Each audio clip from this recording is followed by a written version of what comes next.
Hello friends, দিনটি ছিল আমার কাছে ভীষণ স্পেশাল একটা দিন, কারণ এদিন ছিল আমাদের ক্যারেটের বেল্ট এক্সাম। এখানে সবাই মিলে ওয়েট করেছিল কেওশিকে ওয়েলকাম করার জন্য। তখন সবাই কি সুন্দর লাইন দিয়ে দাঁড়িয়েছে কেওশিকে ওয়েলকাম করবে বলে। তারপর কেওশি চলে আসলেন এবং সবাই তাকে ক্ল্যাপ এবং বিভিন্ন ফুলের মাধ্যমে ওয়েলকাম করছিলেন। কেওশি ভেতরে ঢুকলেন এবং আমরা সিনিয়র স্টুডেন্টরা মিলে কেওশিকে মালা পরালাম এবং তার সাথে একটা গ্রুপ ফটো তুলে নিচ্ছিলাম। তারপর এখানে কেওশিকে উত্তরীয় ব্যাচ ও বিভিন্ন ফুলের তোড়া দিয়ে সংবর্ধনা দেওয়া হচ্ছিল। এই সংবর্ধনাগুলো দিচ্ছিল আমাদের একাডেমির বিভিন্ন সিনিয়র স্টুডেন্টরা। আমিও সিনিয়র স্টুডেন্টের মধ্যে একজন পড়ি, তাই আমিও এক স্যারকে ফুলের তোড়া দিয়ে সংবর্ধনা দিচ্ছিলাম। সংবর্ধনা পর্ব শেষ হওয়ার পরে কেওশি সুভাষ মিত্র স্যার আমাদের একাডেমি সম্পর্কে, তার ক্যারাটে লাইফ সম্পর্কে বিভিন্ন কথা বলছিলেন, মোটিভেটেড কথা। তো তারপরে সবকিছু শেষ হওয়ার পরে চলে আসলো সেই ফাইনাল এক্সাম। আমরা সবাই মিলে এক্সাম দিয়ে কমপ্লিট করলাম। বিভিন্ন বেল্ট ওয়াইজ এক্সাম হচ্ছিল এখানটায়।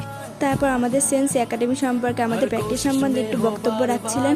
তারপর স্যার আমাদের বেল্ট, সার্টিফিকেট, বিভিন্ন সবকিছু প্রদান করলে আমি গ্রিন বেল্ট থেকে পার্পল বেল্ট হলাম। তো যা কিছু সব এই মানুষটার জন্য।